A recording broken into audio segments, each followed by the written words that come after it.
Hi everyone. Good morning, good afternoon, good evening, depending on where you are joining us. This is Janakiram. I'm going to be the presenter for the day. Thanks for joining us for this series on Kubernetes. This is the second in many more to come. If you have been through the first webinar, we covered the basics of Kubernetes and what it does. In today's webinar, we'll take a closer look at the architecture, and we'll also deploy an application which we are going to first containerize and then deploy and scale on Kubernetes. So let's get started. The agenda for the session is taking a closer look at the Kubernetes cluster. If you have been through the last session, we'll do a quick recap, and even if you didn't attend, you will find that useful.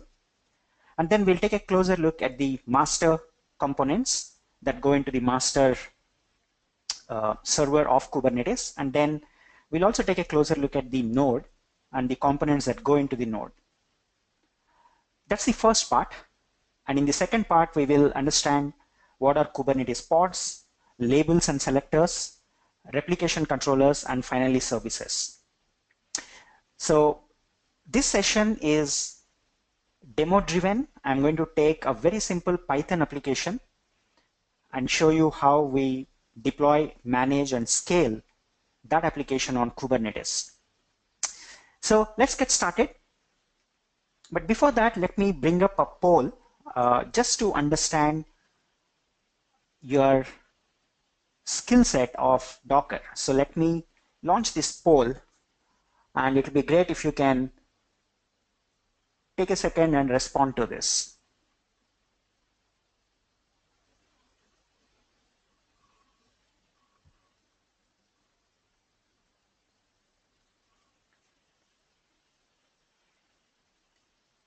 Okay, looks like we have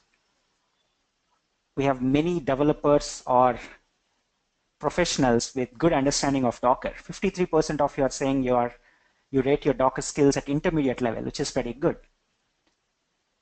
So that's a good cross-section of audience we have. Most of you are familiar with Docker, which is excellent. So let's get back to the session. So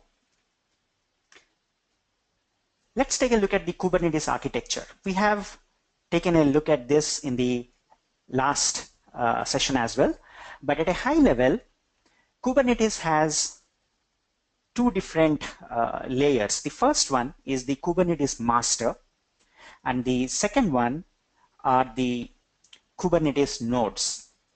The Kubernetes Master is responsible for scheduling, provisioning, controlling, and exposing the API to the clients, which can come via API, the user interface, or the command line interface. Kubernetes understands declarative artifacts, which are basically defined using YAML, and these YAML definitions are submitted to the master. And depending on the definition, the constraints, and the rules, the Kubernetes master will schedule the pods or the artifacts that we have submitted in one of the nodes. So it is not very different from any other distributed computing architecture. Like in most of the other distributed environments, Kubernetes also has a master-slave kind of a scenario where the master is responsible for front-ending the operations and the nodes that participate in the distributed computing and form a cluster. The registry plays an important role where the Docker images are going to be centrally stored. This can be a private registry or a public registry like a Docker Hub or a Google Container Registry, Quay.io, or a Docker Hub, which is running a Docker registry, which is running within the data center, which is the private registry. So let's take a look at the Kubernetes master. At a high level, there are three components that go into the Kubernetes master. There is an API server, which is responsible for exposing various APIs. In fact, Kubernetes is highly API centered.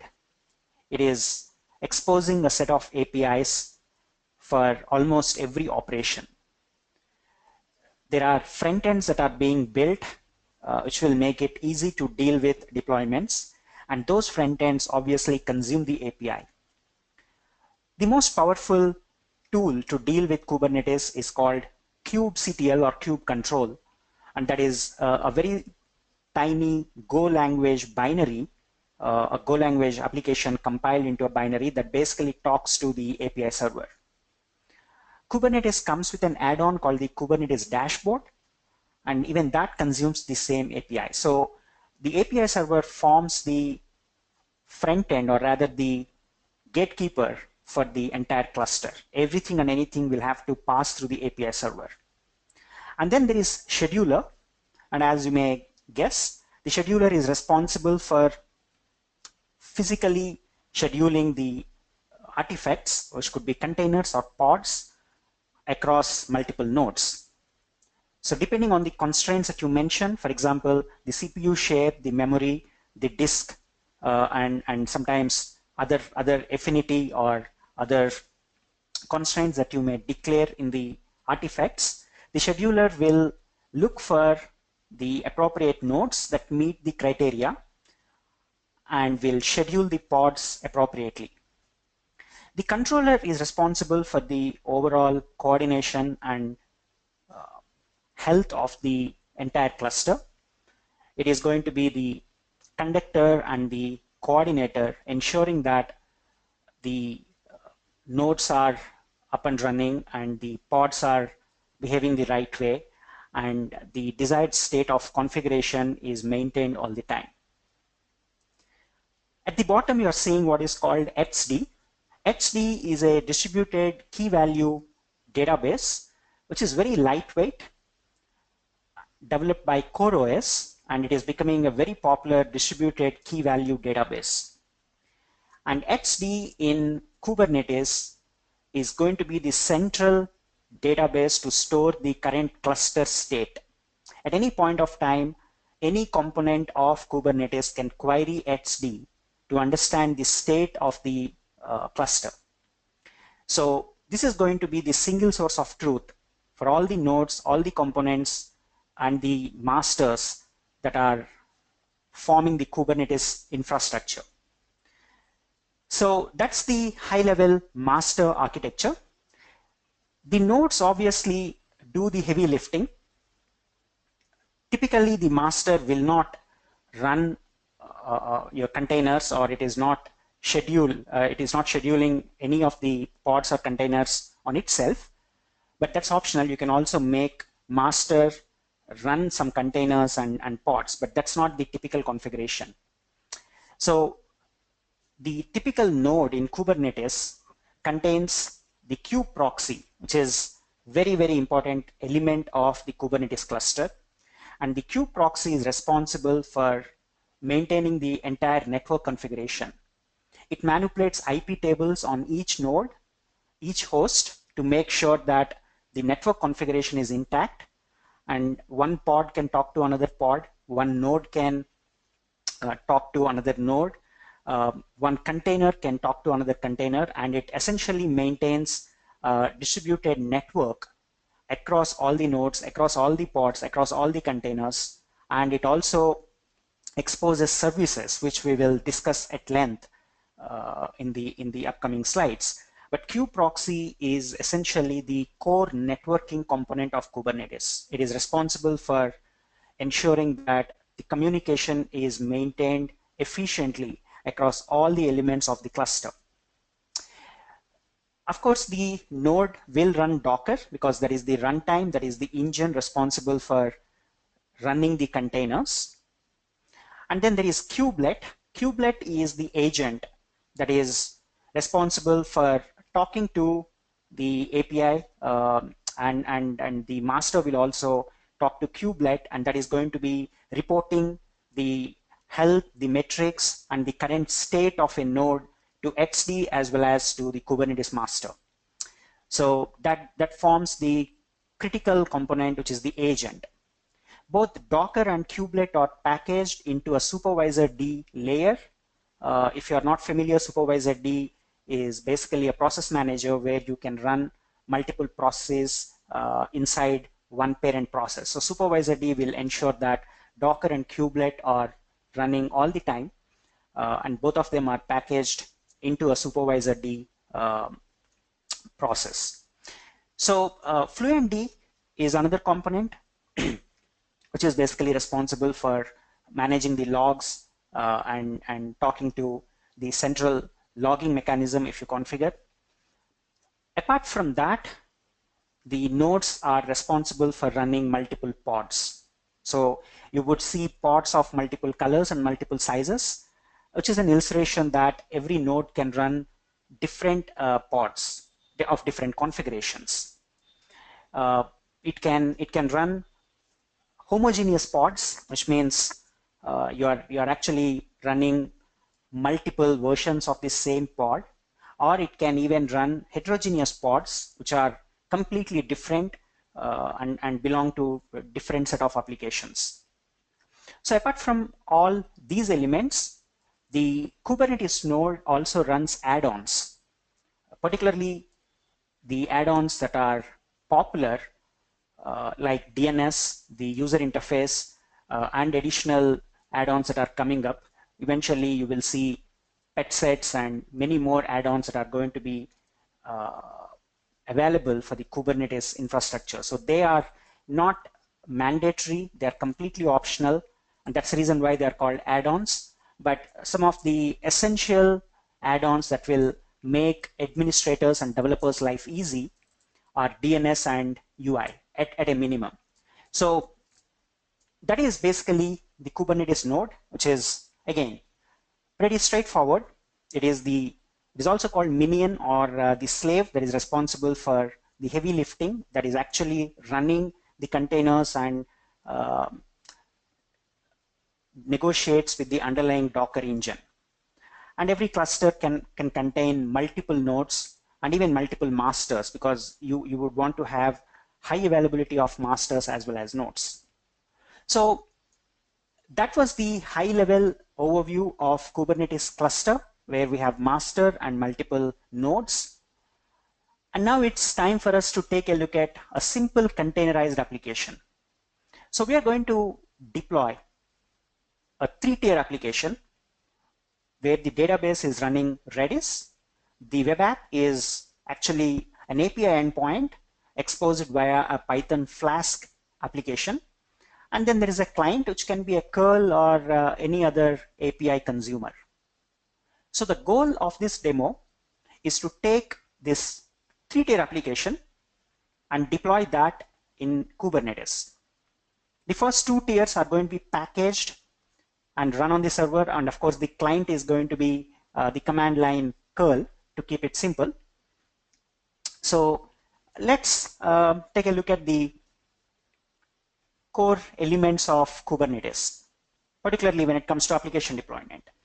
So the fundamental unit of deployment in Kubernetes is called a pod.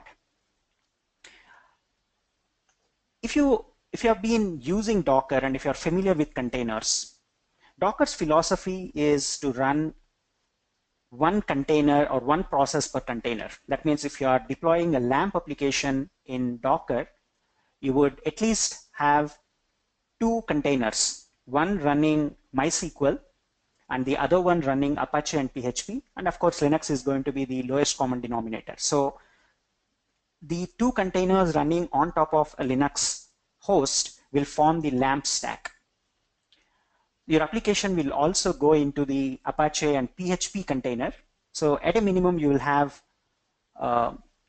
2 containers, one running MySQL process, dedicated MySQL, and you'll have one more dedicated container running Apache with PHP runtime and your code. If you want to introduce Redis for caching, you will create another container and you will run Redis inside that.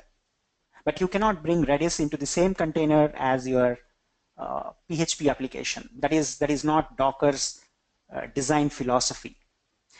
When you are migrating applications from virtual machines to containers, you will find it slightly complex to emulate the same configuration because you cannot run multiple processes inside the same container. But certain processes will have to go together. For example, a web server that always queries a cache before hitting the database is a very typical configuration. So in this case, you have to package the cache along with the web server and they have to go together.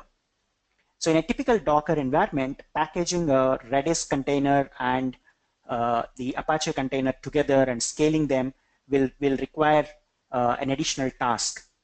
And they are treated as two different autonomous containers. To make it easy to bring multiple containers that participate as one application, Kubernetes introduces the concept of a pod. It is essentially one or more containers that are always co-located, always co-scheduled, and run in a shared context. You cannot really look at them separately. These two containers, for example, the cache and the web server, will share the process namespace, will share the same network, and will talk to each other using IPC. And when you actually ping one container from the other container inside the same pod, you'll notice that both of them share localhost moniker, and they are not treated separately. They share the same IP address. And this will give you an opportunity to bring multiple processes running as independent containers, but packaged as one pod and deployed in Kubernetes. And when you scale, you are actually multiplying the number of containers inside a pod. So if you deploy a pod with two containers, and if you scale the pod, you are basically scaling two containers at a time, right? So that is the architecture which will help you easily migrate monolithic applications to microservices by leveraging the concept of a pod. It becomes an alternative to virtual machine which runs multiple processes within the same boundary. So that's the pod, which is the fundamental unit of deployment in Kubernetes. So when you're dealing with Docker, your unit of deployment is always a container. But when it comes to Kubernetes, your unit of deployment is essentially a pod. And the pod can run multiple containers. There is another important aspect that you need to understand when you're dealing with Kubernetes, and that is called labels and selectors. We are actually dealing with a very loosely coupled environment. For example, every pod is completely independent and autonomous. There is no notion of an application that is bringing multiple pods together and exposing them as one endpoint. There is actually no such high-level thick boundary or a definition that says this is one large application and here are multiple components of this application packaged as pods. But how do you treat multiple pods that belong to the same application as one logical unit, right? For example, you want to load balance across multiple pods, and you want to drive the traffic across pods that belong to the same application and pods that represent the front end. So how will you ensure that the traffic is routed to appropriate pod at runtime? So you're going to assign metadata to every pod. And this metadata is going to be utilized when you need to selectively pick one of the pods, or even for that matter, any object in Kubernetes can be associated with the metadata. And that metadata is called the label or the selector. So labels are the essential glue to associate multiple objects together. For example, as we are going to see, replication controller will get associated with a set of pods through labels and selectors. A service, which is going to be an endpoint for a set of pods, will be associated via the labels and selectors. And even when you have to selectively deploy pods on specific nodes, for example, you're deploying a MySQL database and you want to make sure that that specific pod always goes to a node that's running SSD storage. So how do you ensure that you're always scheduling a pod on a specific node? By assigning a metadata or a label to the node, and when you're deploying the pod, you will say, this is the node label, and this is the selector by which you can choose an appropriate node and deploy on it. So the labels and selectors are essentially used as the glue to bring multiple objects together, whether they are pods or nodes or services. Anything can be associated with labels and selectors. So how do we deploy a pod? It is pretty straightforward. You have to define a pod in YAML. For example, when we are deploying our multi-tier application, the Python web app is going to be declared inside a pod, and the Redis container is also going to be packaged as a pod, and both of them are going to be submitted to the master. And the master will take these two definitions, parses that, understands the constraints and the resource allocation, and chooses a node based on that, and hands it over to the node. The node will parse the pod definition and downloads or pulls the appropriate Docker images, either from the private registry or the public registry, and then provisions them or schedules them within the node, within itself, and reports the health back to the master. And once it is ready, the other services or other components of Kubernetes can start interacting with it. So it's a pretty straightforward process. I also want to introduce services. So most of the pods will have to communicate with other pods. So the Redis pod that we're going to deploy will be eventually talking to the front-end pod. So there is going to be a two-way communication, or the cache and the database will have to talk to each other. The web server and the cache will have to talk to each other. So there is going to be communication across multiple pods and multiple other objects. So how do we ensure that we are able to expose a set of pods both internally and externally? We can do that by creating what is called as a service. So a service is an abstraction to define a logical set of pods which are exposed either internally or externally. Now, when I say internal, you don't want to expose a database to the public world, right? You never want anyone to do an SQL injection attack on your database. So you never want to expose your database to the outside world. So you will create a service for your database pods, which is accessible only within the cluster.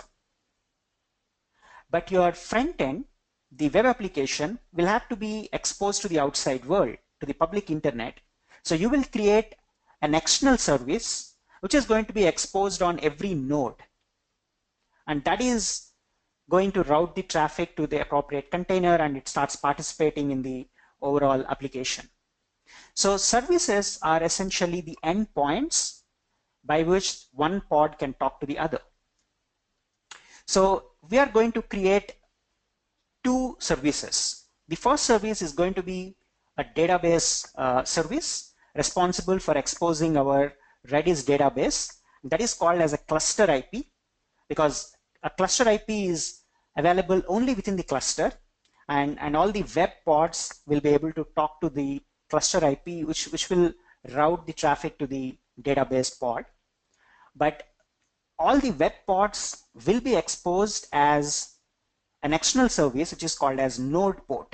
It is called NodePort because every node participating in the Kubernetes cluster will be exposing that application on the same port.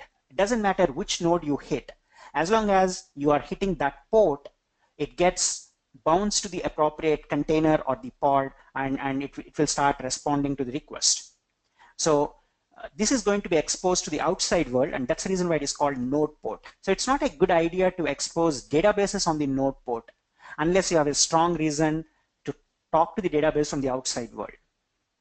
So it's time for us to jump into the demo and see how we can actually deploy a Dockerized application. So it's let me show you what I have here. Okay, so first I want to show you a very simple web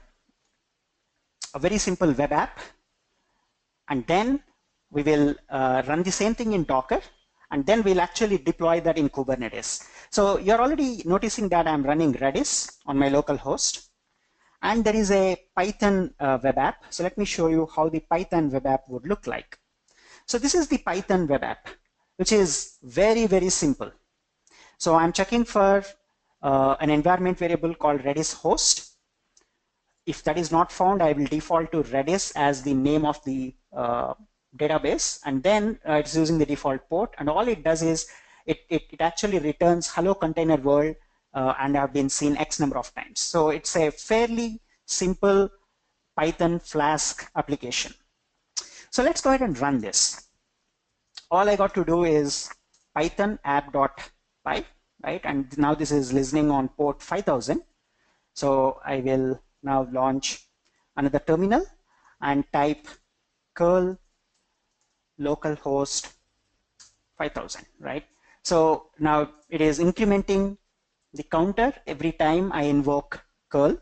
So this is pretty straightforward. This is the Python app, and this is the Redis database. Now let's leave this as it is. And what we are going to do is to Dockerize this application. So now I'm going to build my Docker image. So this is the simplest Docker file that you can ever see. So from Python, we are going to build this image, and the entry point for this is going to be python app.py. Pretty straightforward. Since most of you are familiar with Docker, I'm not going to walk you through the steps of building this image and pushing that to the Docker Hub. That's already done.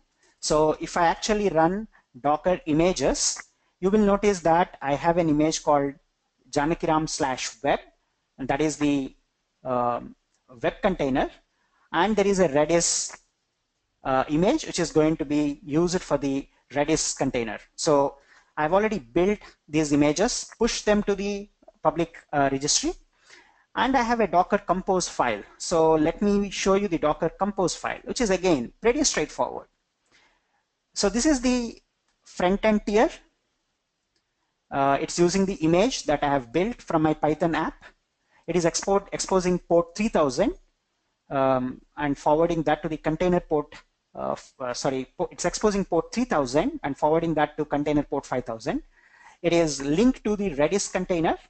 And one thing that is of interest is we are giving a name to the container called Redis, because I don't want Docker to randomly generate _1 and _2 naming convention for Redis. I want to fix this. So I have given an explicit container name. So that is the multi-tiered Docker application. And let's say this is our dev environment. So now all I'm going to do is Docker compose up -d, right? So this is going to create two containers. So let's go ahead and check. First, let's check Docker compose ps. And there we see two containers, right? One is running our Python web app, and the other one is running Redis database. And we are exposing port 5000 as 3000 on host. So let me use curl localhost, and we will ping 3000 port. Okay, so this is now talking to the Docker app, right? If you change the port, it actually falls back to the host. So this is very clear. We have taken a simple Python web app and Dockerized that, and we are running it in Docker compose environment, which is working perfectly fine. Now it's time for us to go ahead and deploy this in Kubernetes, right? So are we running Kubernetes? Let's go ahead and check. So I now use Cubectl, which is the command line for dealing with Kubernetes, and I type get nodes. So this is my Kubernetes cluster, which is running locally, and this is the master. The IP address that ends with 101 shows that scheduling disabled. That is by default, where we don't run any container on the master because we want nodes to exclusively participate in scheduling and provisioning. So apart from that, I have 3 more machines that are designated as nodes. You can also use a command called Kubecontrol cluster info, and this tells us what is running inside our cluster, right? So Kubernetes Master is running on this node with this IP address. Heapster, kubedns, and Kubernetes Dashboard, these are add-ons, and Heapster is one of the system containers essential for Kubernetes. So this ensures that the Kubernetes cluster is healthy, it's up and running, right? So one command that you can also use to explore Kubernetes cluster is get component statuses. So this will show us whether the key value database etcd is up and running, whether the scheduler is up and running, and the controller is up and running. So this ensures, again, that we are in a good shape. So this is a quick recap of what we discussed initially, where I talked about what goes into a Kubernetes master and what goes into a Kubernetes node. And now it's time for us to start deploying our Python web app. So let me first create the pods. So let me show you what I have here. So we'll start by packaging our Redis container as a pod. And this is the YAML file. It starts with an API version. The second line that you're seeing here is the kind of Kubernetes object, which is pod. And here comes the metadata. And this is very, very important. The metadata will have a mandatory name element, and I'm calling this Redis. Then you can have multiple arbitrary key value pairs representing the metadata. This is name followed by Redis. App is demo. If you want, you can also add another thing. For example, environment is staging, right? So this is completely up to you. You can add any number of key value pairs, which will go as the metadata. And this will be used by services and replication controllers and other Kubernetes objects to select an appropriate pod. So you got to be slightly conscious of the values, because we are going to reuse them when we create a service and replication controller, and these values will be used by them to handpick the associated pods. But for now, there is a name that is mandatory. We call that Redis. I also give a metadata as a label, and to avoid any ambiguity, I'm calling that as Redis as well. And after that, we start with the spec. So within spec, you can have multiple containers. So containers is a collection within the spec section. And in this pod, we only have one container, which is Redis. So the name of the container is Redis. The image that we are pulling from the public Docker Hub registry is Redis latest. And we are exposing the standard port, which is 6379, and the protocol is TCP. So that's the pod definition. Let's also look at the web pod. It is not very different. Everything remains the same, except that the metadata is now changed to web as the name. The image that we are pulling is also the web image that we have built in the previous step. The container port that we are exposing is 5000, and we give an arbitrary name, which is called HTTP, and the protocol that we are using here is TCP. So it's pretty straightforward. It is more elaborate than a typical Docker Compose file that you may be already familiar with. But this will enable us to be very, very declarative and verbose in the way we are declaring the artifacts, right? So this is the web pod, and the web pod, if it has to talk to Redis, in our code, right, we are using Redis as the host name, right? So this is responsible for resolving to the appropriate node or the host that is running Redis. So in our environment in Kubernetes, how will the Python application discover Redis? Well, that's exactly is the job of the service. So having seen pods, let's take a closer look at the services. So in this screen, you'll actually see that I'm creating a service for Redis. So API version kind is service. It is not pod. It is service. Name is Redis. The labels are again completely arbitrary. You can give anything, but I'm following the convention by calling it again the name as Redis and app is demo. And we go with the spec. So here we are defining the port, which is 6379. This is the service port. And we give the name as Redis. And the target port is 6379. That means this is going to be targeting the 6379 port of every pod. But how will the service come to know that it has to forward this request coming from the web application to the Redis pod? Here, if you notice selector, that is for ensuring that the appropriate pod is receiving the traffic. So here I give name is Redis, app is demo. When this condition meets, look at this, okay? So this pod will be handpicked by our service because that's exactly what we are mentioning as a selector. So this is the magic that exposes the Redis service internally as the cluster IP. Now, I'm not mentioning anything other than the port, and that's basically is the default option where we are exposing it as a cluster IP. So this is pretty straightforward.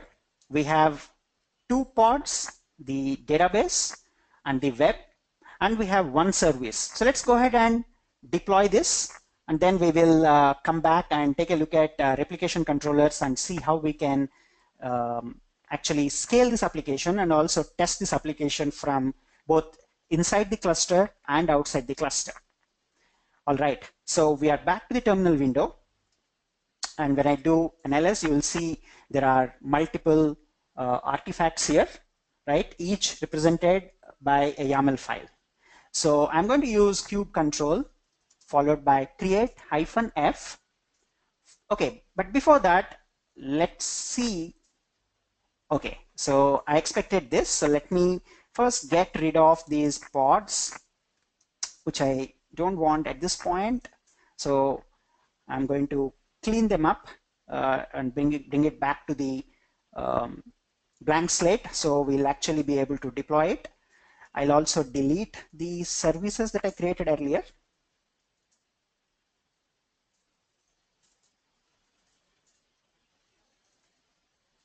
Okay, so now when we check kubectl get pods, okay, this is a problem with the latest macOS Sierra with the Go language. There are some issues with it, but I can retry and it works. So get pods, it's empty. Get services, there is the default Kubernetes service, and we haven't looked at replication controllers, but I'm also making sure that there are no replication controllers running on this. Okay, so now the cluster is running with no pods, no services, no replication controllers, and it is like a blank slate. So let's go ahead and deploy our pods. So the first pod that we're going to deploy is basically the database pod. So kubectl create -f, that is important because we are feeding the file from the local file system. So we'll pass this on, and now the pod called Redis is created. So now when you type kubectl get pods, since the image is already created with my previous step, it has gone ahead and scheduled it, and it immediately moved to the running state. So once this is running, let's also create the service, because even if Redis is running as a pod, our web application still cannot discover it because there is no service, which is the channel, which is the glue that's going to connect our Python web app to Redis database. So it's a good idea to go ahead and create the database service, which will make sure that this pod is going to be exposed to our web app. Okay, so now kubectl get services will show the Redis service, and it is exposed on 6379, which is the default port. This is perfect. Okay, so what we have done at this point is we have gone ahead and created the first pod, which is running Redis, and then we have gone ahead and exposed that as a service on the default port. But this is available only within the cluster. It is not going to be available to the outside world, and that is intentional. That is by design. All right, so with that in place, we will now create the pod for our web application. So kubectl create -f webpod.yaml. Okay, so now the web pod is also getting created. We can give it a few more seconds and it should be up and running. And there we go. So now we have 2 pods completely running. But we cannot still access our Python web application. Why? Because we haven't created a service. But before we create a service, let's actually get into the pod. So if you're familiar with Docker exec, where you can get into the shell of a running container, you can pretty much do the same thing with kubectl. So I'm going to use kubectl exec -it, which is interactive terminal. The pod name is web. Because there is only one container running inside that, I need not mention the container name. So I can say web, and I'm going to execute bash. So this will drop me straight into the web pod. Okay, and there we are. So we have the app.py, right? The same application that we have seen earlier. And now when I type env, you will notice that there are familiar Docker link style environment variable that's available to you, right, within this. So I can actually connect to the Redis pod via the environment variables, and this is compatible with typical Docker link and Docker compose style environment variables. But since the service endpoint, guess what? You can actually ping Redis, because that is what is expected by our application. So the service that we created in the last step, it cannot respond to a ping, but it is definitely available at this location. So that's how Kubernetes will resolve the service for the web pod, and our web pod is pretty much talking to the Redis database. How do we know?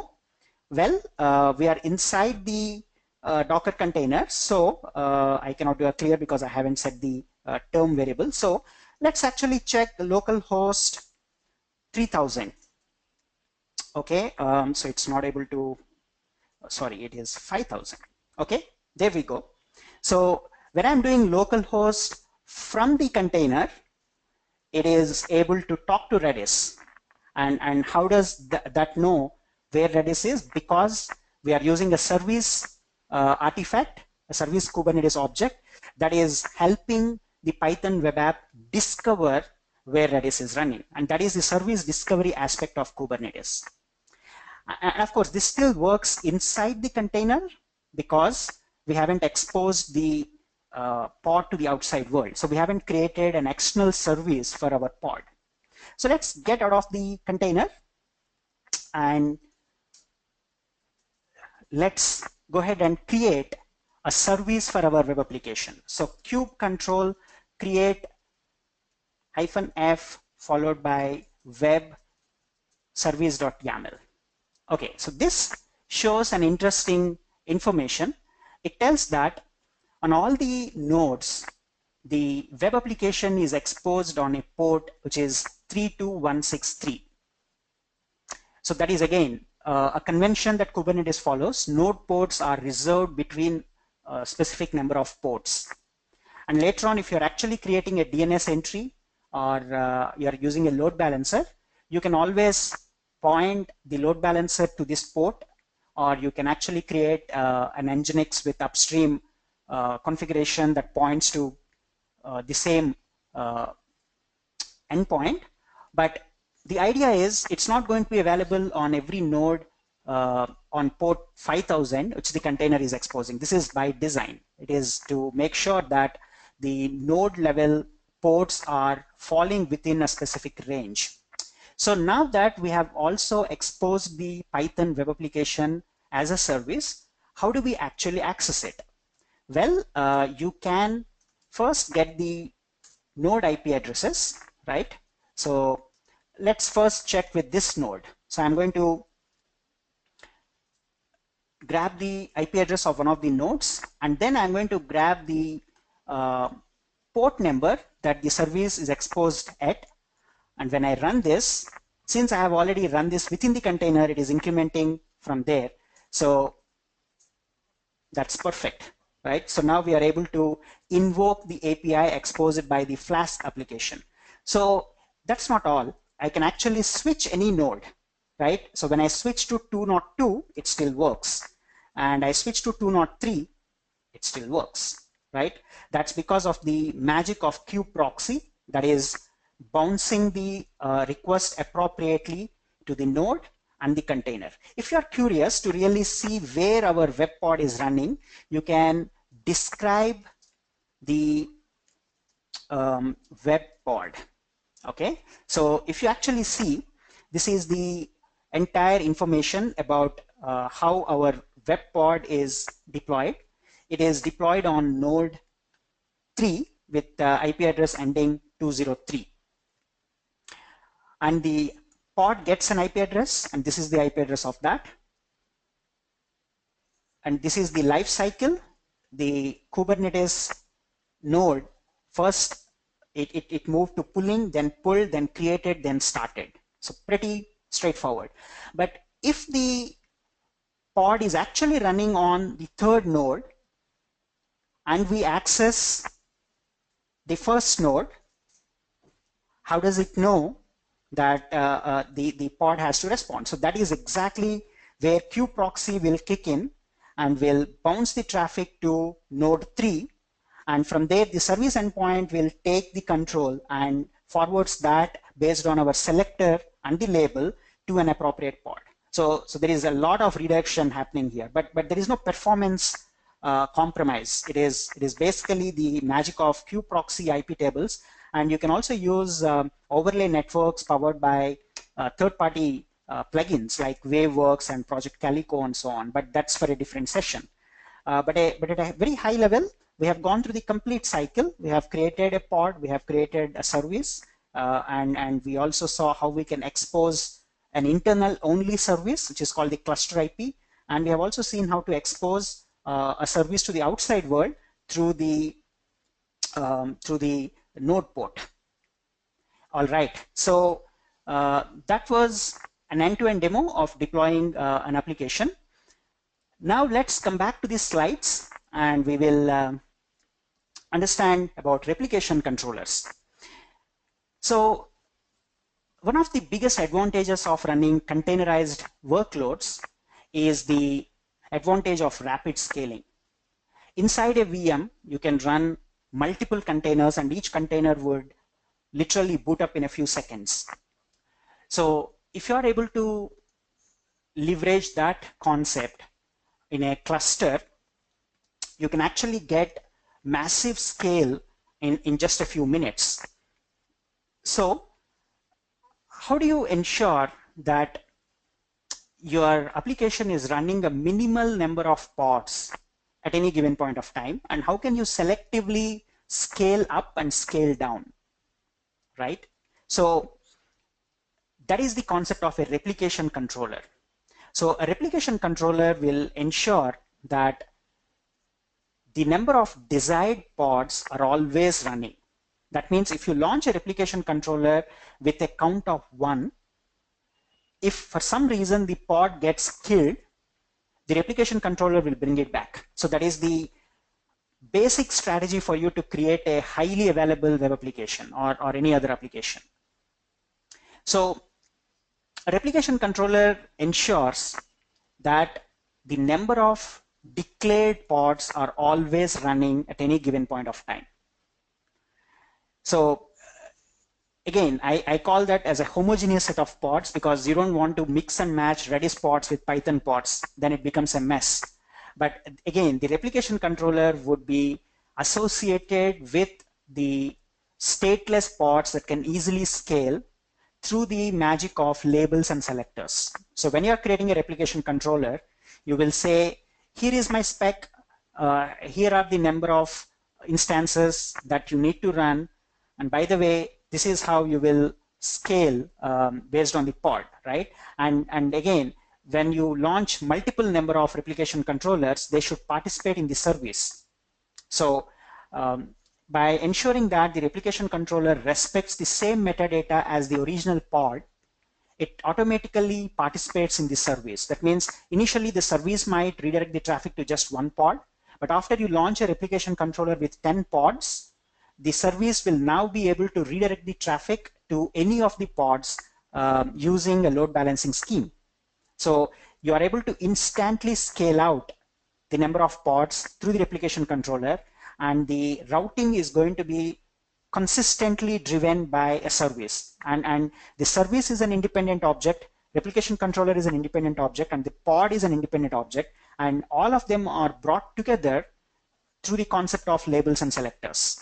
So you create a replication controller definition in YAML, and you submit that to the master, and the master will take that and can schedule the pods on any of the nodes. There is no specific guarantee that it is going to be provisioned on only a specific node, right? There is no guarantee. But if you want, you can again use labels to make sure that the pod or the RC goes to a specific node, but that's a different thing. The master and the nodes are completely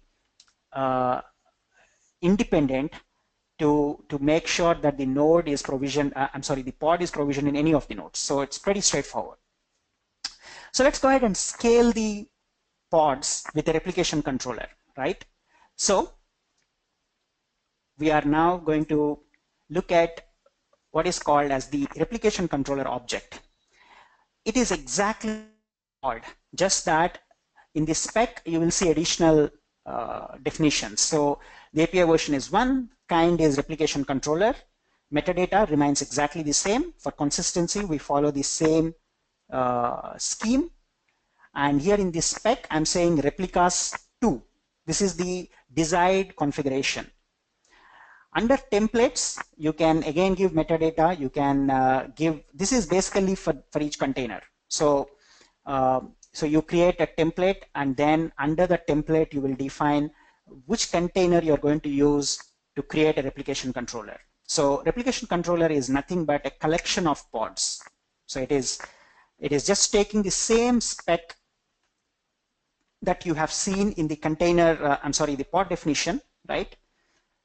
And it is now creating multiple replicas of that. Pretty straightforward. Okay, so let's now go ahead and create the replication controller. So kubectl create -f web rc.yaml. So now the replication controller is created. So you can check the creation by typing get rc.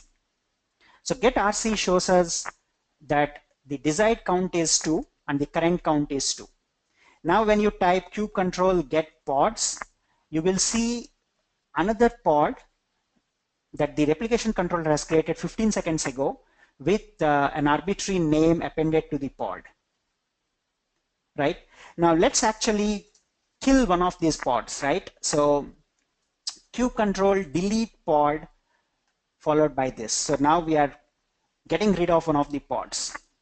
Okay, that is the problem. But okay, now I have deleted, and when we try getting the pod status again, you will see it is creating one more pod. That's because the replication controller has started to monitor the desired count, and the moment it goes below that, it will automatically launch another or schedule another container. So that's the beauty of replication controllers. And now when you actually talk to the service, the newly created pod as well as the old pod will participate in the service, because they are using the same metadata, same labels that the service selector is using. So when it queries for name is web, app is demo, both these containers, both the pods will raise their hand and they will start participating in the traffic, right? So that is about the desired configuration, but you can also scale. So you can actually say kubectl scale RC is web and replicas are 10.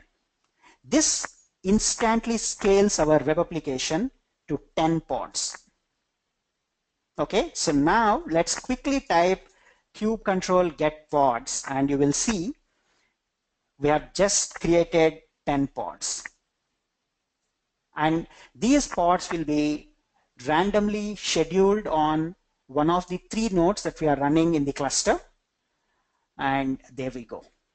In no time, we are able to scale our web application to 10 pods. How about this? Let's push this to the limits, right?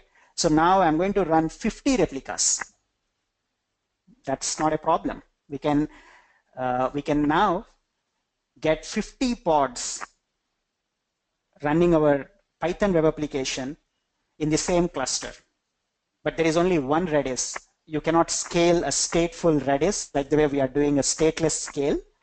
But pretty much in a few seconds, we'll actually have 50 web pods participating in the service. And now when you actually do a curl to any of our nodes, it will, one of the pods running inside that node will start responding. So we have just taken a simple web app and we have gone all the way to run 50 instances of the web application. Amazing. That is the power of Kubernetes. All right, so we are running out of time. It's time for me to take you back to the slides and wrap up this session. So the summary: Kubernetes Master runs API, scheduler, and controller services. Each node is responsible for running one or more pods, the basic unit of deployment. Labels are the glue between services and pods and replication controllers and pretty much any object in the context of Kubernetes. Replication controller ensures high availability of pods. Even if the pod is crashed or killed for some reason, a replication controller will ensure that it is back. And a service is the layer that acts as a channel to talk to the pods, both internally and externally. Awesome. So that brings us to the end of this, but I want to quickly launch a poll for you. And also I have an announcement to make, so stay tuned, hang on there. I'm going to tell you what's coming up next. So please participate in this and let us know what you think of the session.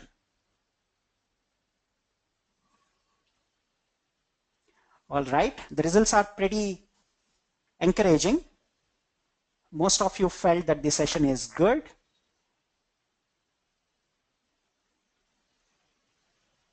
Okay, I'm seeing 70% of you participated. I appreciate if everyone takes a second and clicks on one of those radio buttons and tell me what you thought of the session. All right. Thank you so much for participating in the poll. And I will bring you back to this. Oops. Okay, so let me just pull up the last slide, and I want to